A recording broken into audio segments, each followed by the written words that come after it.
오늘 우리가 읽은 이 본문의 말씀은 이스라엘의 회복을 약속하는 말씀이에요. 지금 당장이 아니라 먼 미래에 이루어질 하나님의 회복을 약속하고 있는 그런 말씀이지요. 이 이사야의 예언이 선포되고 있는 지금 이 시점은 히스기야 왕이 통치하고 있는 시절이에요. 북이스라엘이라고 나라가 둘로 나뉘어졌거든요. 이스라엘이 두 개로 남과 북으로 나뉘어졌어요. 북이스라엘을 아수르라고 하는 나라가 쳐들어와서 멸망시켜 버렸어요. 3년을 포위해서 3년이 지나고 난 다음에 얼마나 잔인하게 학살을 했는지 몰라요. 그리고 아수르라고 하는 그 나라는 그 여세를 몰아서 이제 남유다 예루살렘까지 쳐들어왔습니다. 그리고 예루살렘을 포위하는 일이 2번이나 벌어졌어요. 이스라엘은 지금 풍전등화와 같은 시절을 보내고 있는 거지요. 바람 앞에 등불 같은 아주 절체절명의 위기를 맞닥뜨린 거예요. 북이스라엘과 남유다가 나누어질 때 그냥 단순하게만 계산하면 북이스라엘이 남유다보다 5배가 큰 나라입니다. 5배가 큰 나라가 한순간에 그렇게 멸망을 당해버렸다면 예루살렘은 견딜 수가 없는 거죠. 당해낼 재간이 없는 겁니다. 이런 상황에 하나님께서는 선지자들을 이스라엘로 보내셔서 회개하라. 너희들의 삶을 다시 돌이키라. 그렇게 회개를 촉구하고 있습니다. 하나님의 언약 백성으로서 그 정체성을 잘 지켜가면 좋겠다. 말씀에 순종하는 삶을 살았으면 좋겠다. 그렇게 해서 계속 말은 하지만 이스라엘은 하나님의 말을 선지자들을 통해서 선포된 회개의 명령을 순종하지 않죠.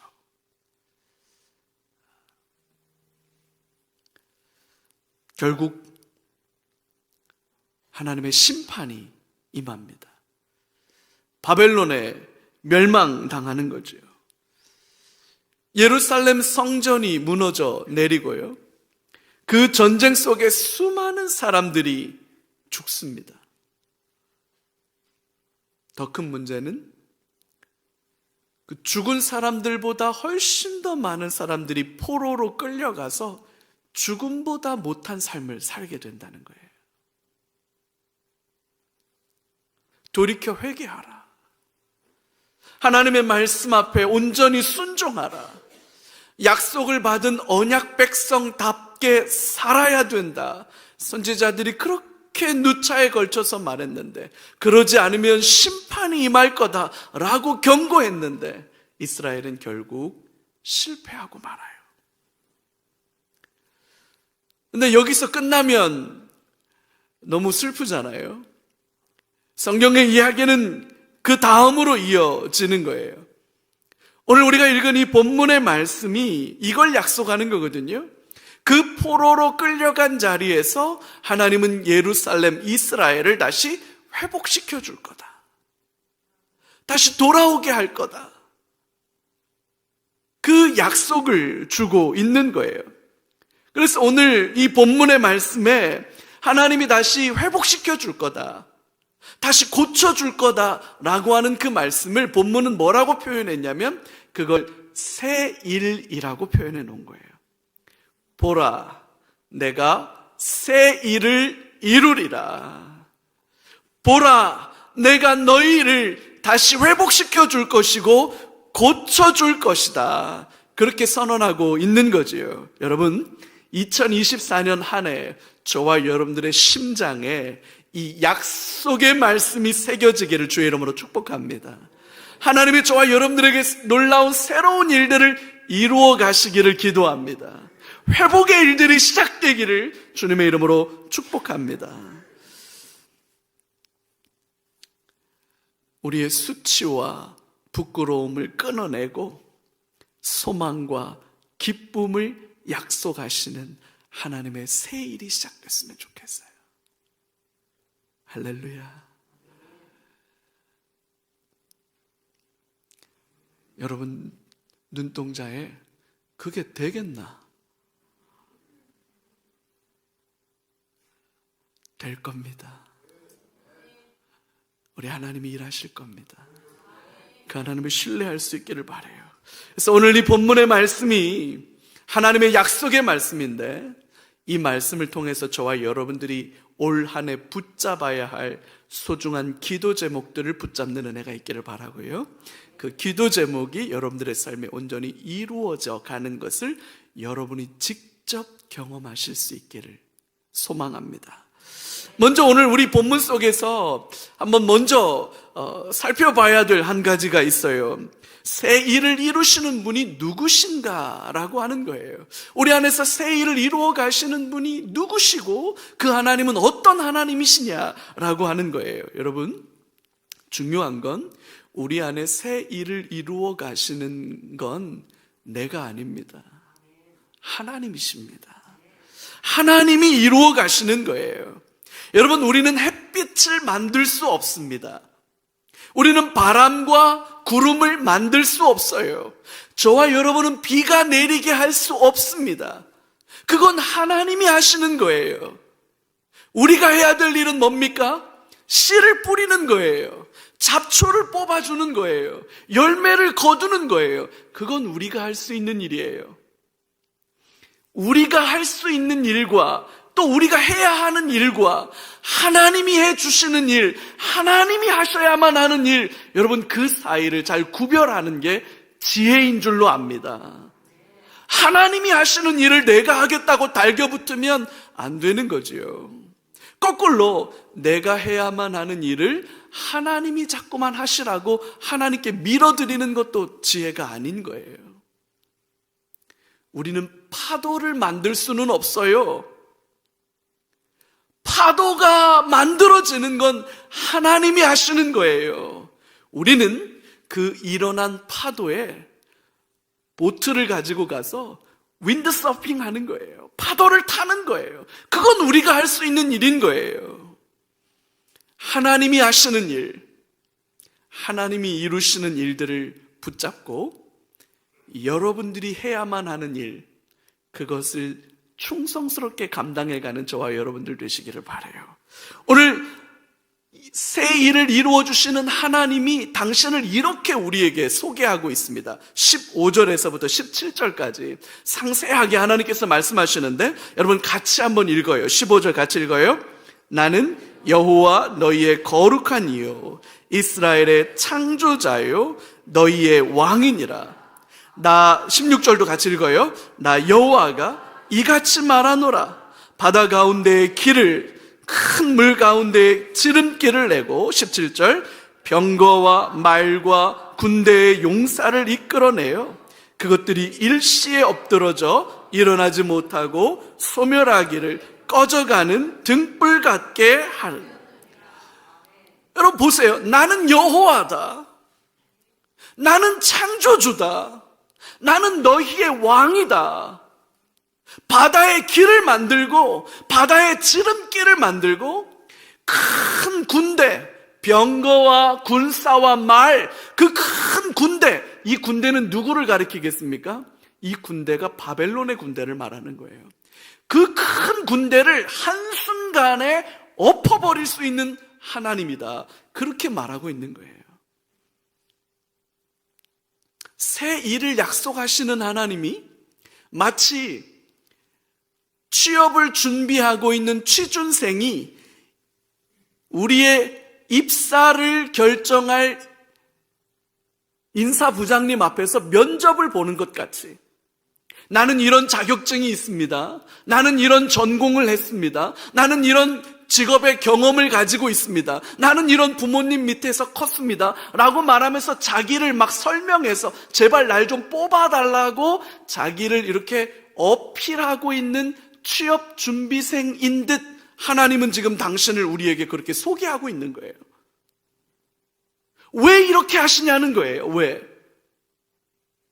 하나님이 뭐가 모자라서 저와 여러분들 앞에서 내가 여호와다, 내가 창조주라니까, 내가 너희의 왕이야, 나는 바다의 길을 만들고 바다의 지름길을 만들어 군대, 야 병거와 말과 그 수많은 군대 그거 겁나니? 내가 한순간에 엎어버릴게. 난 그럴 수 있는 존재야. 여러분, 왜 이렇게 말씀하시냐는 거예요. 무슨 떠벌이 자기 자랑하는 것도 아닌데 왜 하나님이 마치 떠벌이 자기 자랑하듯이 왜 이렇게 말씀하시냐는 거예요. 왜?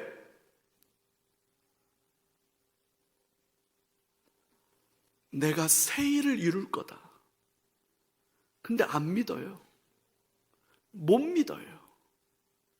보라, 내가 반드시 새 일을 이루리라. 못 믿어. 그리고 안 믿어요. 하나님이 약속하시는 그 약속의 확실함을 좀처럼 신뢰하려고 들지 않아. 그러니까 자꾸만 하나님이 내가 여호와다, 내가 창조주라니까, 내가 왕이야 라고 말씀하고 계시는 거예요. 새 일을 이루어 가시겠다고 약속하시는 그 하나님이 확실하시다면 그 하나님이 이루실 새 일도 확실한 거예요. 저와 여러분들에게 새 일을 이루어 가시겠다고 약속하시는 그 하나님이 오늘 새 덕담을 하시는 게 아니라는 사실을 믿으시기 바랍니다. 그래서 이 하나님의 약속이 얼마나 확실하고 대단한 약속입니까?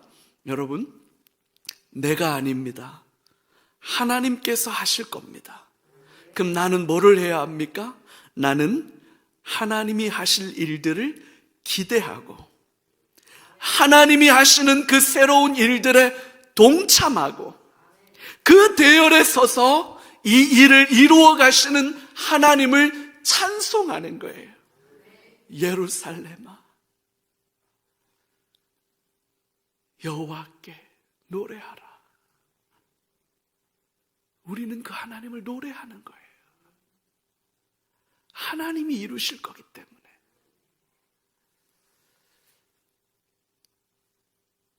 여러분, 이게 연목사의 말이라면 무시하십시오.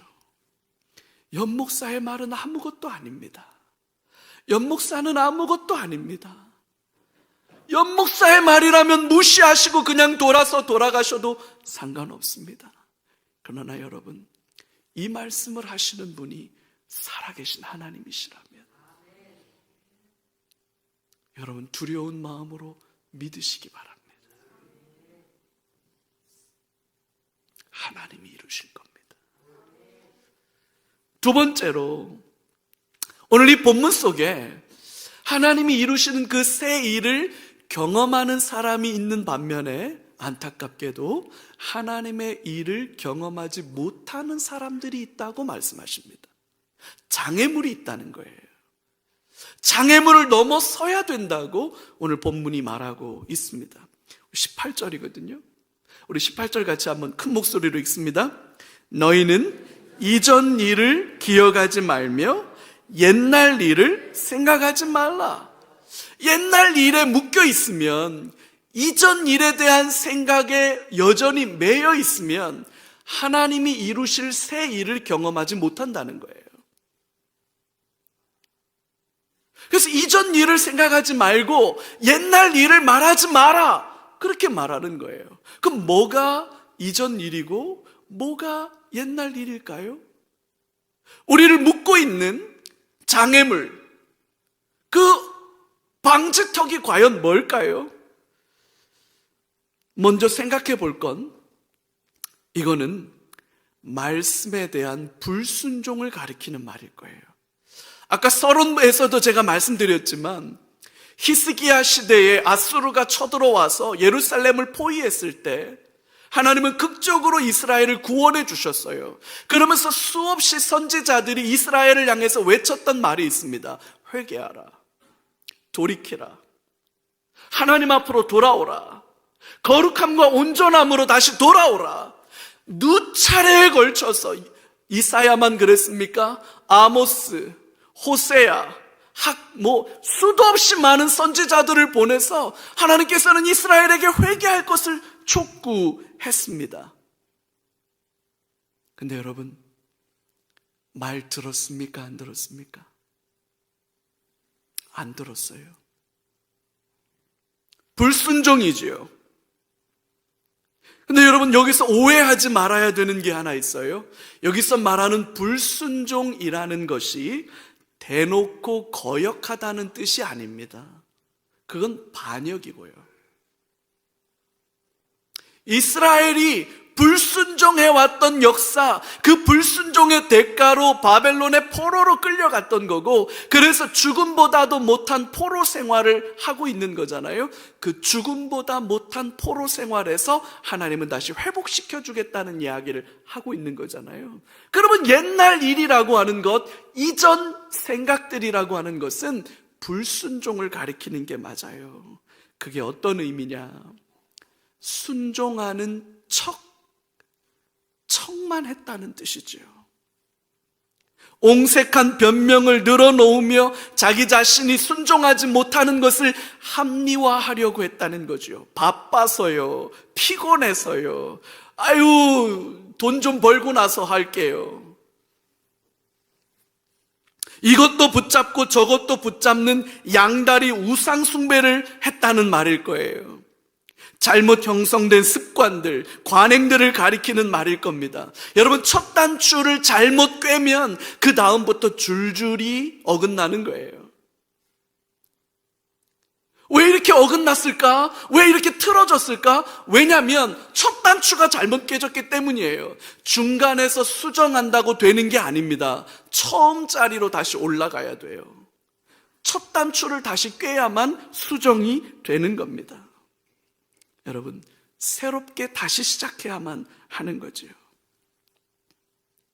가나안에 정착한 이스라엘은 사사시대를 지나 왕정시대에 이르렀지만 여전히 하나님의 언약 백성으로서의 정체성을 지키는 일에 실패했어요. 말씀을 따라 살지 않았어요. 풍요와 즐거움을 위해서 기꺼이 우상 숭배에 빠져 들어갔습니다. 근데 여러분, 놀라운 게 뭔지 아십니까? 그 시절에 성소에서는 여전히 하루에 3번 제사가 드려졌다는 거예요. 제사장들이 있었고 레위인들이 있었고, 여러분, 제사는 여전히 드려졌어요. 절기는 절기대로 지켜졌습니다. 근데 그 모든 것들은 다 형식이었다는 거죠. 마음을 다하고 뜻을 다하고 성품을 다해서 하나님을 사랑하고 하나님의 뜻을 따라 살아가라고 하는 그 거룩한 명령 앞에 실패하고 만 거예요. 그러면서도 돌이켜 회개하라고 촉구하는 선지자들의 외침에 귀를 닫고 마음을 닫았습니다. 왜요? 우리가 살아가는 방식이 틀리지 않았다는 거예요. 뭐가 틀렸길래, 뭐가 문제길래 우리 보러 자꾸만 회개하라고 그러느냐? 진짜 귀찮아 죽겠다. 왜 자꾸 회개하라고 그러느냐? 우리는 틀리지 않았다는 거예요. 우리의 방식이 맞다는 거예요. 우리의 관행과 전통이 옳다는 거예요. 그래서 그들은 회개하지 않았어요. 회개한다는 말이 무슨 뜻입니까? 잘못했다는 걸 인정하는 거예요. 잘못을 인정하고 나니까 하나님 앞에 너무 송구스러워서 아파하게 되는 거예요. 그 마음으로 지금까지 살아온 삶의 방식을 바꾸는 거예요. 그걸 회개라고 말해요. 이스라엘 백성들은 회개하지 않았어요. 잘못한 게 없다고 생각했으니까요. 뭐가 문제냐는 거예요.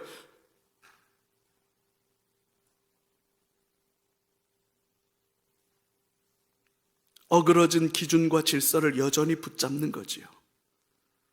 그게 바로 옛날 일입니다. 그게 바로 이전 일이지요. 또 하나 생각해 볼 게 있어요. 하나님의 회복의 은혜가 세일이라고 제가 말씀드렸는데, 여러분, 하나님의 회복의 은혜라는 말은 그 말 자체에 논리 필연적으로 좌절과 실패를 전제하고 있는 겁니다. 실패하고 좌절된 게 있어야 회복이 있죠. 그래서 회복이란 말은 기본적으로 실패하고 무너지고 깨어졌다라는 말을 전제하는 말이에요. 그래야만 회복이 있는 거니까. 바벨론에게 무참하게 짓밟힌 일을 가리키는 거죠. 하나님께서 이루실 새 일이라고 하는 것은 실패와 좌절의 경험을 딛고 일어서는 걸 말하는 거예요. 여러분, 안 된다고 말하지 마시기를 바랍니다. 바벨론의 포로로 끌려갔던 수치와 부끄러움 뒤에 하나님의 회복의 은혜가 임하는 거예요. 누구나 한 번쯤 살면서, 아니 한 번이 아닐지도 몰라요, 여러 번일 수도 있지요, 뼈아픈 실패를 경험하죠. 우리는 살면서 왜 그랬을까? 내가 왜 그 바보 같은 짓을 했을까? 내가 왜 그 어리석은 결정을 했을까? 후회하는, 아파하는, 그것만 생각하면 마음이 무너지고 낙심이 되는 일들, 여러분, 그게 어디 한두 가지입니까?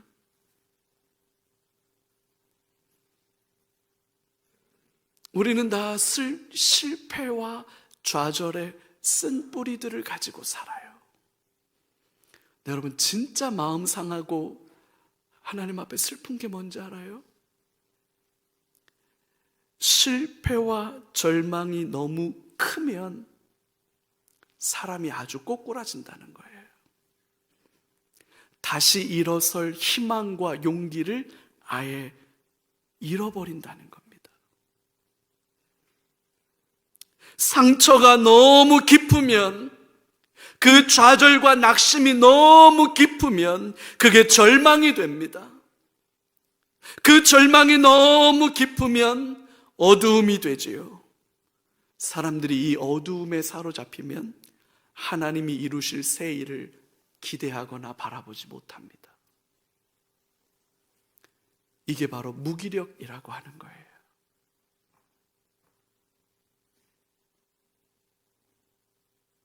이게 우울이지요. 하나님은 저와 여러분들에게 새롭고 놀라운 일들을 이루시겠다고, 야, 내가 여호와야, 내가 창조주라니까, 내가 너희들의 왕이야, 내가 길을 만들 거라고, 근데 그 정도는 내가 엎어버릴 수 있어, 이렇게 말해도 과거의 상처와 과거의 실패와 그 무너진 마음의 절망과 상처를 안고 있는 사람들은 하나님을 향해 기대하지 않아요. 하나님이 하실 거에 대한 소망을 갖지 않아요.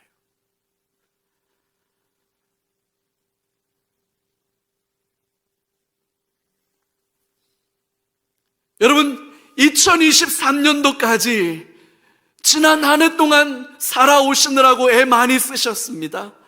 여러분, 지난 한 해까지 살아오시면서 경험한 실패와 좌절과 절망과 상처와 아픔은 여러분 그것으로 다 묻고 끝내시기를 부탁드립니다. 2024년 하나님은 우리에게 새 일을 이루실 거예요. 회복의 역사를 이루실 거예요. 치유의 일을 하실 겁니다. 옛날의 일에 묶여있지 마세요. 과거에 묶여있지 마세요. 앞으로 나갑시다. 하나님이 하실 새 일을 바라봅시다.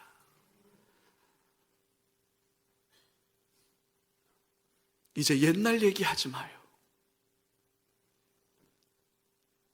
하나님이 이루실 새 일을 바라봐요. 자, 그러면 하나님이 이루실 새 일이라는 게 도대체 뭐냐? 우리에게 이루어 주실 하나님의 회복과 치유의 역사가 도대체 어디에 있고 뭐냐? 그걸 한번 생각해 보죠. 19절입니다. 19절 말씀 같이 한번 큰 소리로 읽어봐요. 보라, 내가 새 일을 행하리니 이제 나타낼 것이라. 너희가 그것을 알지 못하겠느냐? 반드시 내가 광야의 길을 사막에 강을 내리니. 할렐루야. 반드시 새 일을 이루겠다고 하나님이 약속하시는 거예요. 하나님께서 만드시는 새 일이라는 게 광야의 길을 만드는 것과 같고 사막의 강을 만드는 것과 같다, 이렇게 표현해 놓았네요. 굉장히 문학적인 표현이죠. 이 문학적인 표현을 통해서 우리에게 말하려고 하는 요점이 뭡니까? 둘 다 불가능한 일이라는 거예요. 그래서 아무도 시도해 볼 생각조차도 하지 못하는 일이라는 거예요. 상상도 못 해본 일이라는 거예요. 하나님께서 이루시는 새 일은 그런 겁니다. 그래서 사람의 실력과 사람의 노력으로, 사람의 헌신으로 만들어지는 일이 아니에요. 그게 보탬이 되고 도움이 될 수는 있지만 하나님이 이루시는 새 일은 전적으로 하나님만이 이루실 수 있는 일입니다. 꿈꿀 수 없던 자들이 꿈을 꾸게 되는 거예요. 기대하고 바라고 소망할 수 없었던 자들이 기대하고 바라고 소망하게 되는 일을 가르치죠. 여러분, 이게 하나님이 저와 여러분들에게 이루어 가시는 새 일입니다. 올 한해 여러분들에게 꿈꾸는 역사가 일어나기를 주의 이름으로 축복해요. 기대하고 바라고 소망하는 역사가 일어나기를 주의 이름으로 축복합니다. 그게 우리 교회에게도 일어났으면 좋겠어요. 그게 구체적으로 그럼 뭘까요? 나 개인, 나 자신에게 하나님이 이루어 가실 새 일이라는 게 도대체 뭘까? 우리 가정, 우리 아이들에게 하나님이 그렇게 이루어 가실 새 일이라는 게 도대체 뭘까? 내 직장에, 우리 사업터에, 우리 교회에 하나님이 이렇게 이루어 가실 새 일이라는 게 도대체 뭘까?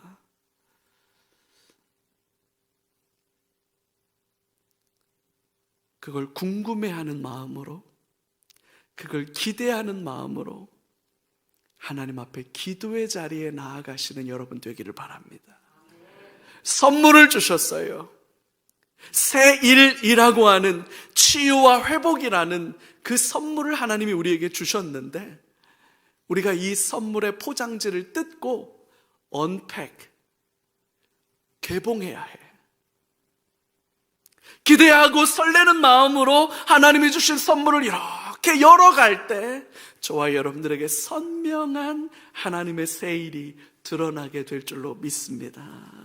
그래서 여러분, 그런 기도 제목을 가져요. 올해 12월 31일 성구영신 예배 드릴 때 저와 여러분들 안에 하나님이 내게 이루어 주신 놀라운 새 일이 이런 거였습니다. 하나님이 이렇게 놀라운 일들, 회복의 일들, 치유의 일들을 내 안에 이루어 주셨습니다라고 다 나와서 간증할 수 있기 바랍니다. 밤새 간증하더라도, 여기 줄을 저만큼 쓰는 일이 있더라도 한 분 한 분씩 나오셔서 올 한 해 하나님은 나에게 이런 일을 하셨습니다라고 간증할 수 있기를 바라요. 하나님의 새 일이 이루어질 겁니다. 마지막으로 오늘 본문 속에서 하나님은 우리에게 그 새 일, 치유와 회복의 일을 통해서 무엇을 기대하실까? 왜 우리를 치유하시고 회복시키기를 원하시는가? 라고 하는 거예요. 왜 그렇게 하실까? 20절입니다. 우리 20절을 같이 한번 읽어요. 20절, 21절 같이 읽습니다. 장차 들짐승 곧 승냥이와 타조도 나를 존경할 것은 내가 광야의 물을, 사막의 강들을 내어 내 백성 내가 택한 자에게 마시게 할 것임이라. 이 백성은 내가 나를 위하여 지었나니 나를 찬송하게 하려 함이니라. 본문 안에 그 이유를 말하고 있어요. 들짐승, 승냥이와 타조도 내가 허락해주는 새 일 때문에, 내가 허락해주는 그 치유와 회복의 일 때문에 하나님을 존경하게 된다는 거예요. 할렐루야. 타조는 그렇게 똑똑한 짐승으로 나오지 않아요. 몸은 이만한데 뇌의 용적률이 현저히 작아요. 빨리기는 엄청 빨리 뛰는데 생각을 잘 안 해. 그런 타조가 하나님을 존경해요. 승냥이 1위, 늑대, 감사를 모르는 짐승으로 등장해요. 즉 배만 부르면 그게 다예요. 그래서 누구의 은혜와 은덕을 알아채지 못하는 배은망덕한 짐승으로 등장하는 승냥이가 그래요. 근데 그 승냥이마저 하나님이 이루신 새 일을 보고 하나님을 존경해요. 승냥이와 타조도 하나님을 존경하게 될 것이라고 말하면서 내가 택한 내 백성, 내가 나를 위하여 지은 내 백성, 그들이 내가 이루어준 새 일을 보고, 내가 허락해준 회복의 일을 보고 하나님을 찬송하게 하려 함이라. 하나님이 이루어주시는 새 일을 기뻐하고 즐거워하며 하나님이 이루신 그 새 일을 하나님께 영광 올려드리는 거, 하나님은 그걸 바라신다는 거예요. 하나님을 영원토록 기뻐하며 즐거워하며 하나님을 영원토록 기뻐하는 거, 여러분 그게 우리의 제1된 본분이에요. 우리의 존재 이유예요. 이게 장로교 신학의 1번 신앙 고백이에요. 하나님을 영원토록 기뻐하고 즐거워하고 그 하나님을 누리는 거예요. 여러분 그런 은혜가 임하기를 주의 이름으로 축복합니다. 여러분 그게 바로 예배예요. 그게 찬송이지요. 하나님은 저와 여러분들에게 올 한 해 새로운 일을 이루어 주실 겁니다. 보라, 내가 새 일을 행하리라. 하나님이 행하신 그 새 일 때문에 저와 여러분들이 그 하나님을 찬송하게 될 겁니다. 그 하나님을 경배하게 될 겁니다. 그래서 올 한 해 여러분, 저와 여러분들의 예배가 새로워지는 은혜가 있기를 주의 이름으로 축복합니다. 예배하고 싶어서 견딜 수 없는 감격이 저와 여러분 안에 있기를 바라요. 2024년 우리는 첫 주일 예배에 하나님이 이루실 새 일을 기대하고 그 새 일을 이루어 가실 분의 살과 피를 먹고 마시는 성찬을 진행하려고 해요. 우리가 예수로 사는 은혜가 있기를 바랍니다. 예수의 향기가, 예수의 흔적이 저와 여러분들 안에 담겨지기를 바랍니다.